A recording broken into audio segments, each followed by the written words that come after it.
Let's start from the beginning. Water. What is water? Water is present in air in vapor form.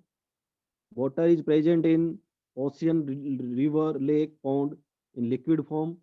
Water is present in ice form. ठीक है, north pole, south pole या mountains पे हम देखते हैं ice की form में भी हमारे पास क्या है, वाटर है. तो जो हमारा अर्थ सरफेस है, about 71% of the earth surface is covered with water. हमारे जितनी टोटल अर्थ का जो सरफेस है 71% उसका जो पार्ट है वो वाटर से घिरा हुआ है. बाकी के नियर अबाउट 30 से 29% जो है हमारा वो लैंड है. ठीक है, उसमें माउंटेन्स हो सकता है, उसमें डेजर्ट हो सकता है, फॉरेस्ट का पार्ट है, तो वो सारा ही नियर अबाउट 30% में आएगा. तो 70 से 71% तक क्या है, वाटर है. Water is essential for life. Water हमारी लाइफ के लिए बहुत ही एसेंशियल है, बहुत जरूरी है. About 71% of the earth surface is covered with water. हमारी जो अर्थ का 71% जो सरफेस है, it is covered with water. वो पानी से ढका हुआ है. Water is found not only in river, ocean, lake, pond and wells, but it is also found under the ground.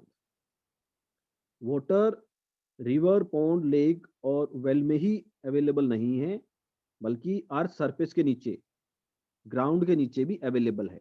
Underground water, जो ट्यूबवेल या समर्सिबल पंप जो घर पे हमने लगा रखे हैं, या खेतों के अंदर जो पानी हम निकालते हैं ट्यूबवेल के द्वारा, वो कौन सा वाटर है, that is underground water.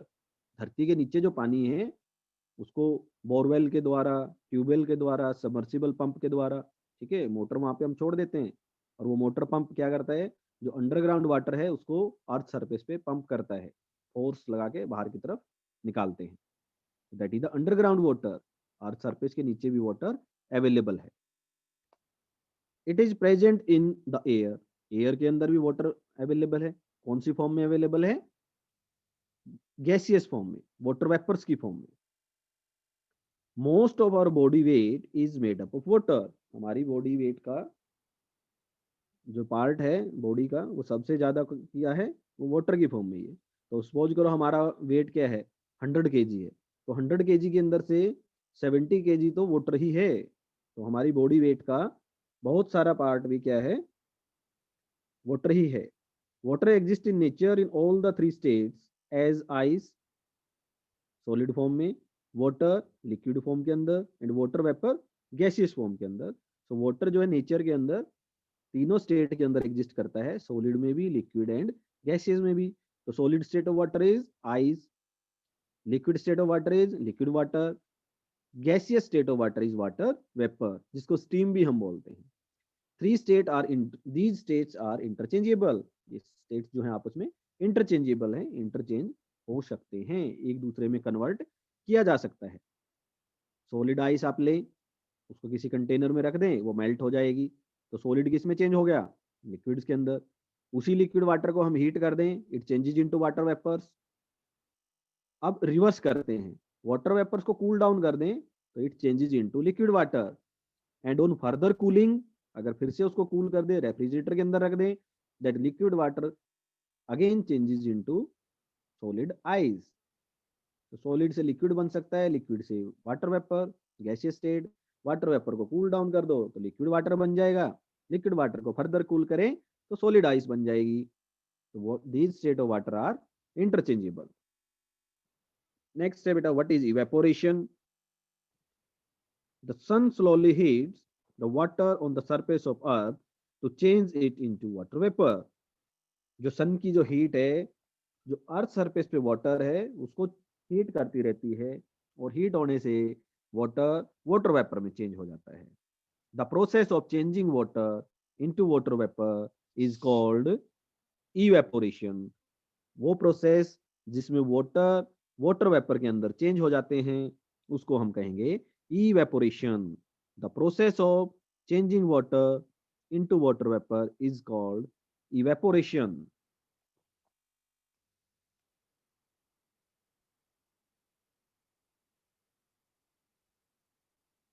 Evaporation occur at different rate at different places.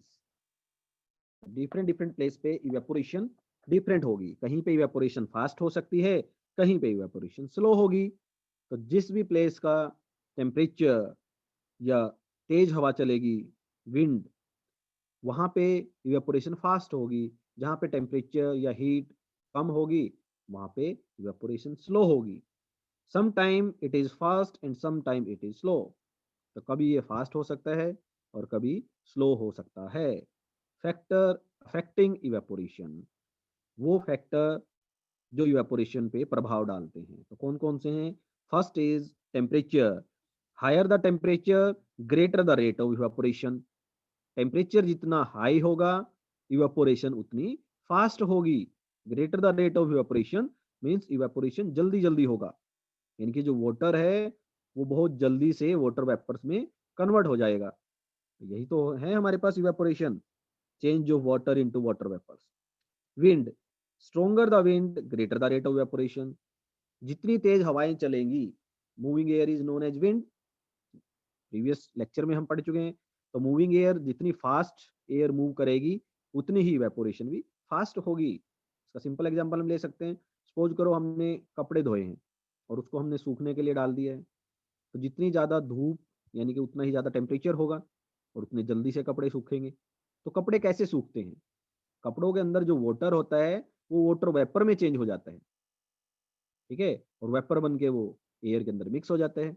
और जितनी तेज हवा चलेगी, उतनी जल्दी कपड़े सूखेंगे। तो ये आप एग्जांपल ले सकते हैं, घर के अंदर से ही एग्जांपल आ जाएगा। Surface area, larger the exposed surface area of water, greater the rate of evaporation. अब कपड़ों वाला एग्जांपल हमने लिया है, उसी एग्जांपल को रखेंगे कि जितना सरफेस एरिया ज़्यादा होगा, रेट ऑफ इवेपोरेशन भी उतनी ही ज़्यादा होगी। तो कपड़े आपने धोए, उसको आप ऐसे ही फ़ोल्ड करके डाल दें, फ़ोल्ड करके, ठीक है? ऐसे बंद करके फ़ोल्ड करके आप सूखने के लिए डाल दें और एक दूसरी शर्ट को ऐसे ओपन करके हम डाल दें, ठीक है? अनफ़ोल्ड करके। तो सबसे पहले कौन-सी वाली शर्ट सूखेगी? जो हमने अनफ़ोल्ड करके डाली थी सूखने के लिए, फैला के जिसको डाला हुआ है। फैला के डालने से क्या हुआ? उसका सरफेस एरिया बढ़ गया। तो एरिया के बढ़ने से इवेपोरेशन भी बढ़ जाएगी। और अगर हम उसको ऐसे बंडल बना के ऐसे फ़ोल्ड करके डालेंगे, तो काफ़ी देर में सूखेगी वो शर्ट। क्यों? क्योंकि सरफेस एरिया कम हो गया। सरफेस एरिया के कम होने से इवेपोरेशन भी कम हो जाएगी। शर्ट के अंदर जो वाटर है, वो जल्दी से इवेपोरेट नहीं होगा। बट अगर हमने उसको ऐसे अनफ़ोल्ड करके, ठीक है, फैला के उसको डाल दिया है, तो उससे क्या हो गया? सरफेस एरिया बढ़ गया। सरफेस एरिया के बढ़ने से जो इवेपोरेशन है, वाटर का वाटर वेपर में चेंज होना, वो जल्दी-जल्दी होगा और वो जल्दी से सूखेगी।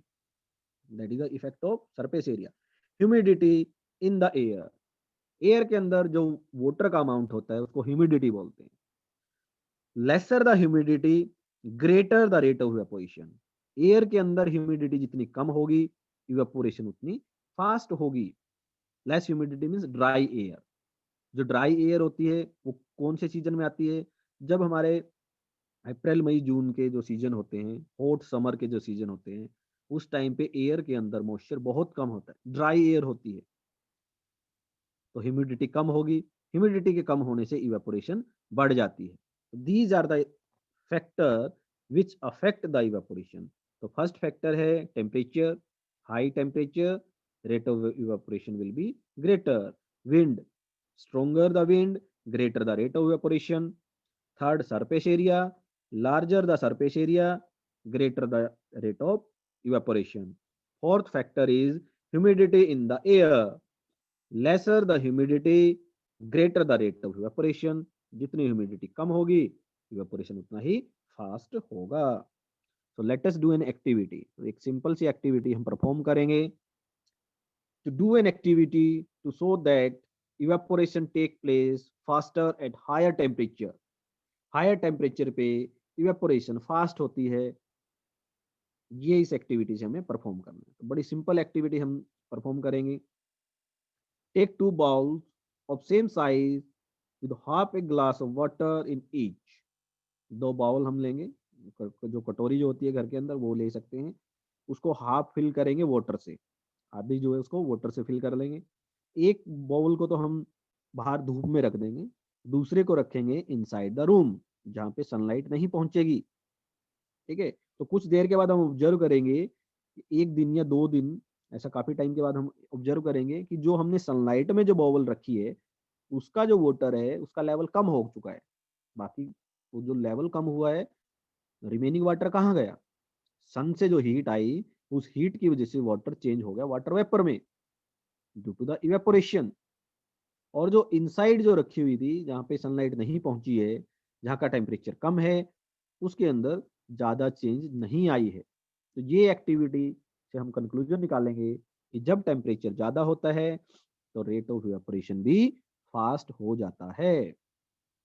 Take two bowls of the same size with half a glass of water in each. Keep one bowl out in the sun and the other in the room. एक को बाहर सन की लाइट में रखेंगे, दूसरे को रूम के अंदर रखेंगे. Observe them in the evening. Evening को हम देखेंगे. What do you observe? आप क्या ऑब्जर्व करेंगे? You will observe that bowl placed in the sun has less water than the one placed in the room. जो बाउल हमने sunlight में रखा था, उसके अंदर जो वाटर है, उसका अमाउंट कम हो जाता है, और जो इनसाइड रूम में रखा हुआ है, उसके अंदर सेम रहता है। तो ये कैसे हुआ? आउटसाइड सनलाइट में टेम्परेचर ज़्यादा था, इनसाइड रूम का टेम्परेचर कम है, तो टेम्परेचर के बढ़ने से रेट ऑफ इवेपोरेशन बढ़ जाता है। तो इसीलिए जो बाउल हमने सनलाइट में रखा हुआ था, उसके अंदर जो वाटर है, वो इवेपोरेट हो गया है। जो इनसाइड रखा हुआ है, उसके अंदर इवेपोरेशन नहीं हुई है। So this activity shows that evaporation take place faster at higher temperature. Higher temperature पे इवेपोरेशन फास्ट हो जाती है. Conclusion: water kept in the sun has evaporated faster. जो वाटर हमने सन में लाइट में रखा हुआ है, वो जल्दी से इवेपोरेट हो चुका है. thus proving that evaporation is faster at higher temperature. तो इससे क्या कंक्लूजन निकलता है कि रेट ऑफ इवेपोरेशन टेम्परेचर के हाई होने से फास्ट हो जाता है. हाई टेम्परेचर पे रेट ऑफ इवेपोरेशन फास्ट होता है. So this is a simple activity. This activity you can perform at your home. Condensation. Condensation. Next topic is the condensation. Condensation is reverse of evaporation. Evaporation का बिल्कुल reverse है. Evaporation में क्या होता है? Water changes into water vapor. Condensation में reverse होगा. Water vapor changes into liquid water on cooling. अगर हम वाटर वेपर को कूल कर दें, तो वो चेंज हो जाते हैं लिक्विड वाटर के अंदर. This process is known as condensation. So condensation is the reverse of evaporation. It is the reverse process of evaporation. Condensation जो है इवेपोरेशन का बिल्कुल रिवर्स विपरीत है. When water vapour cool down, it changes into water. जब water vapour को हम cool down करते हैं, तो वो वाटर के अंदर चेंज हो जाते हैं, लिक्विड वाटर के अंदर चेंज हो जाते हैं. This change of water vapour into water bye cooling is called condensation.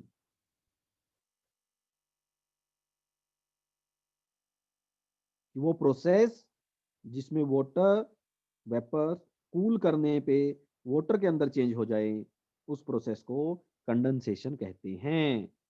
The change of water vapour into water by cooling is called condensation. Water vapours को कूल करके किसमें चेंज कर दें, हम वाटर के अंदर चेंज कर दें, तो उस प्रोसेस को कंडेंसेशन कहते हैं. That is known as condensation.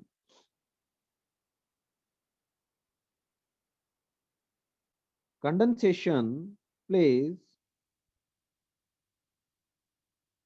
Condensation plays a very important role in nature. Nature के अंदर कंडेंसेशन बहुत इंपॉर्टेंट रोल प्ले करता है. Dew, frost, fog, rain, hail, and snow are formed under different condition due to condensation. Condensation की अलग अलग condition की वजह से नेचर के अंदर ड्यू की फॉर्मेशन होती है. ड्यू मीन्स जो ओस की जो बूंदे होती हैं, फ्रोस्ट की फॉर्मेशन होती है, ये आगे डिटेल में हम पढ़ेंगे सभी के सभी। फॉग, जो धुंध जो दिखाई देती है उसकी फॉर्मेशन होती है। रेन, रेन भी ड्यू टू कंडेंसेशन। हेल्स, हेल्स होते हैं ओलावृष्टि, ओले जो गिरते हैं ना उसको हेल्स बोलते हैं। एंड स्नो, बर्फ जो गिरती है, are formed under different condition due to condensation. Condensation की ही अलग अलग कंडीशन की वजह से ये सब चीजों की फॉर्मेशन होती है। तो चलिए अब इसको डिटेल में पढ़ते हैं कि what is dew, what is frost, what is fog, what is rain, what is hail and what is snow. These are the different condition. किसकी वजह से? कंडेंसेशन की वजह से। तो कंडेंस, क्योंकि एयर के अंदर क्या है, वाटर प्रेजेंट है, वाटर वेपर्स की फॉर्म में। तो जब अलग अलग कूलिंग का टेम्परेचर डिफरेंट डिफरेंट होगा तो डिफरेंट टाइप की फॉर्मेशन हमारे पास आती हैं। First is dew. What is due?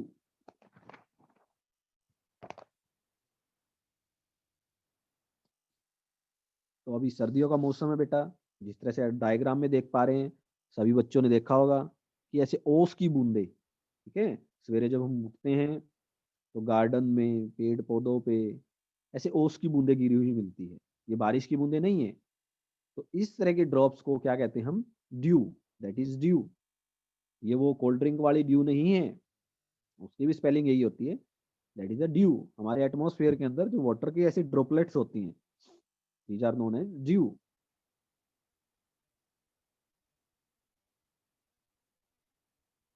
When the nights are cold, water vapor present in the air condenses and appear as droplet on the ground, plants and also on other surface।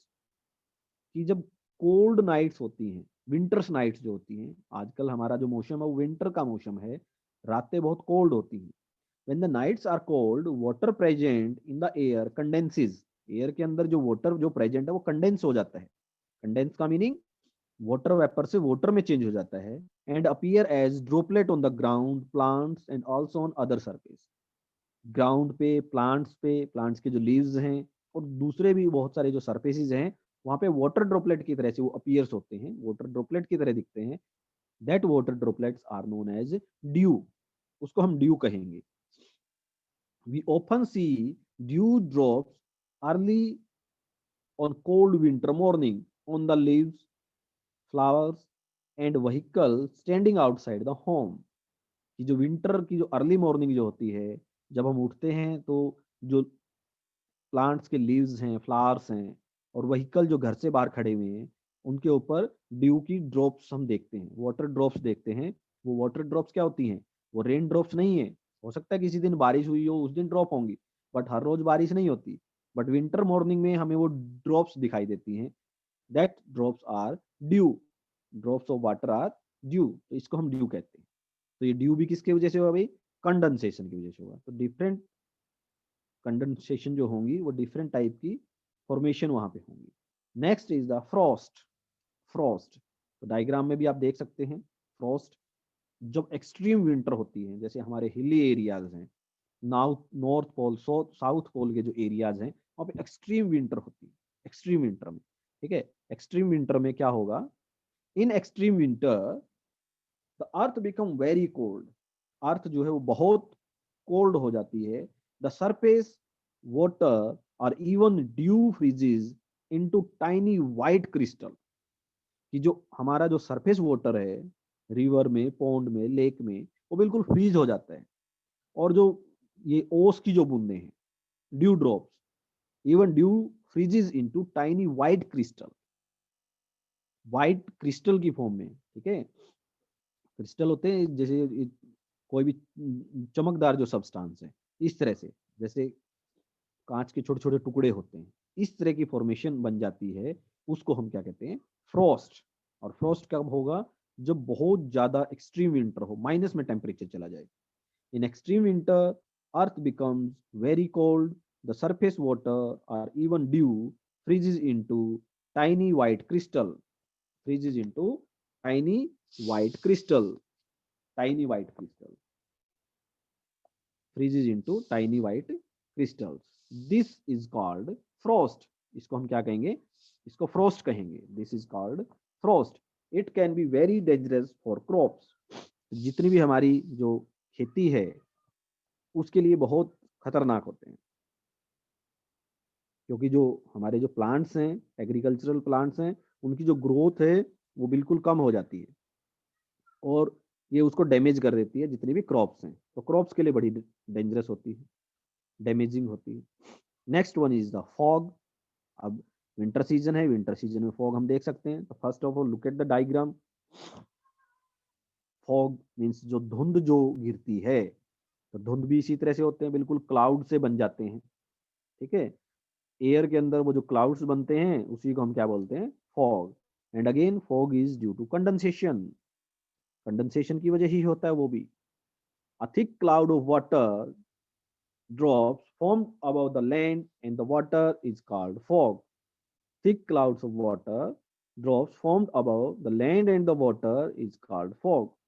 Land और water के ऊपर जो clouds की जो thick layer बन जाती है, water drops, उसको हम क्या कहेंगे, फॉग कहेंगे।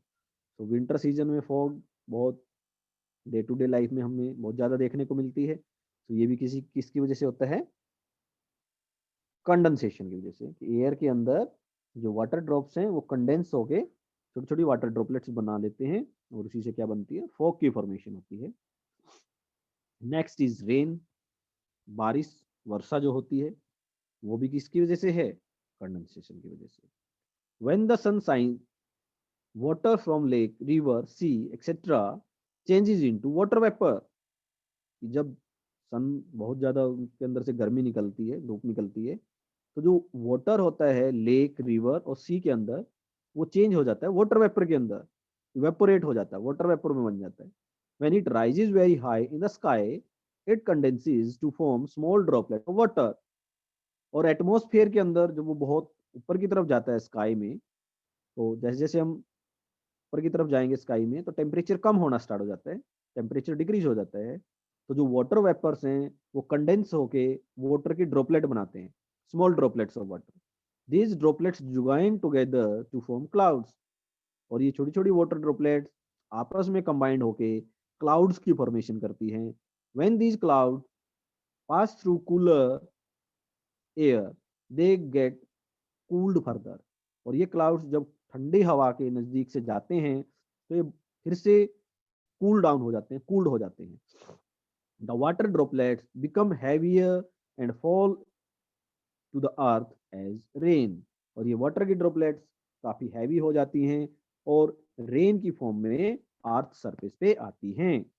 The water droplets become heavier and fall to the earth as rain.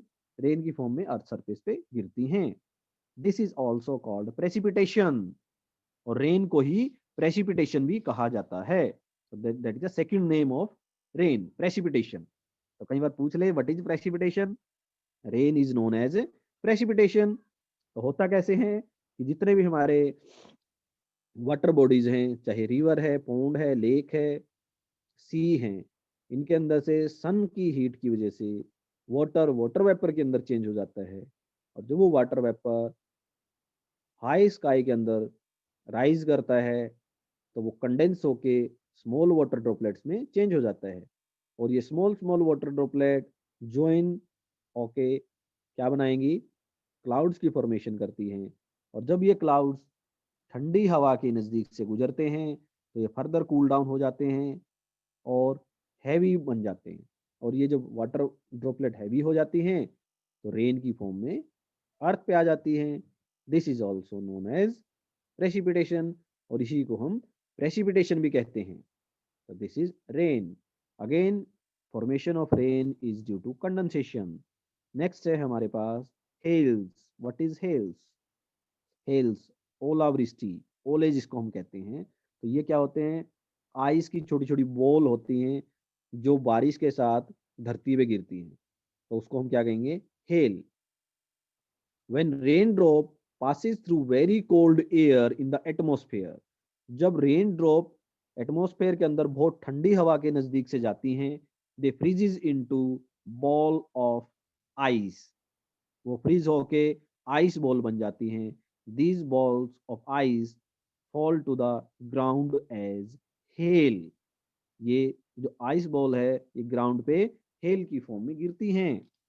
तो ओले जिसको हम कहते हैं वो हेल है। आप सभी बच्चों ने देखे होंगे, कुछ दिन पहले भी बारिश आई थी, तब भी हेल स्टॉर्म हुआ था। ठीक है, हेल स्टॉर्म होता है ओलावृष्टि, जब बारिश के साथ साथ ओले भी गिरते हैं।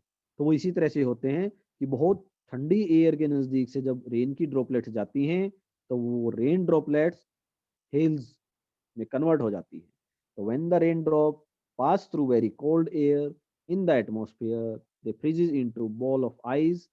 This ball of ice fall to ground as hail. Hail की फॉर्म में वो गिरते हैं। तो these topics are from condensation. इसी का जो नेक्स्ट टॉपिक है दैट इज स्नो। स्नो की फॉर्मेशन कैसे होती है?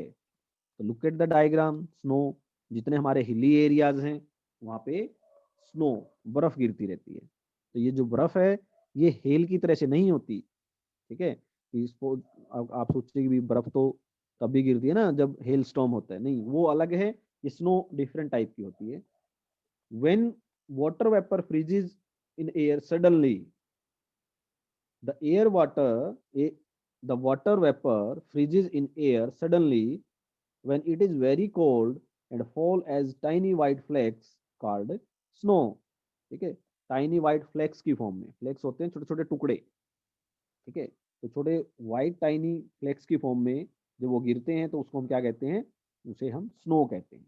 Water vapour फ्रीजेज in air suddenly, water vapour एकदम से अचानक से जब फ्रीज हो जाते हैं, कूल डाउन हो जाते हैं, ठंडे हो जाते हैं। So when it is very cold, और जब बहुत ज्यादा ठंड होती है तो हिली एरिया में ठंड होती है, and fall as tiny white flakes called snow, तो स्नो की फॉर्म में वो धरती पे गिरते हैं। तो these are the topics based on condensation. ये कंडेंसेशन पे बेस्ड टॉपिक थे। तो बेटा जो टॉपिक आज हमने किए हैं मैं इनको एक बार फिर से रिवाइज करवाता हूँ। ठीक है,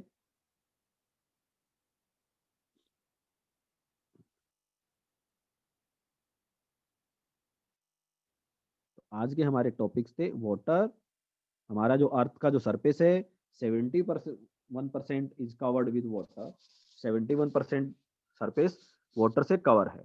evaporation, change of water into water vapour is called evaporation.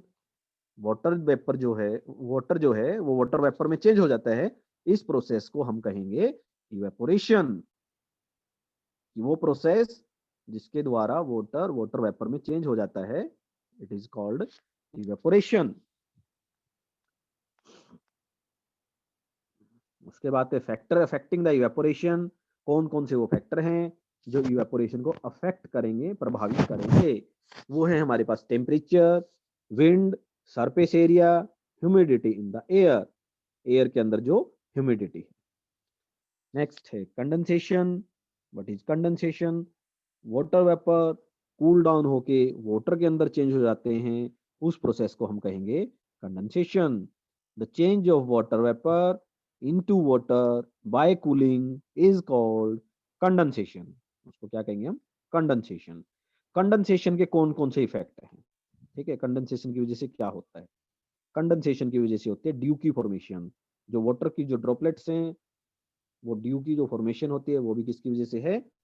Condensation की वजह से। नेक्स्ट द फ्रॉस्ट, जो वाइट जो क्रिस्टल्स जो दिखाई देते हैं इन एक्सट्रीम विंटर, उसको हम फ्रॉस्ट कहेंगे।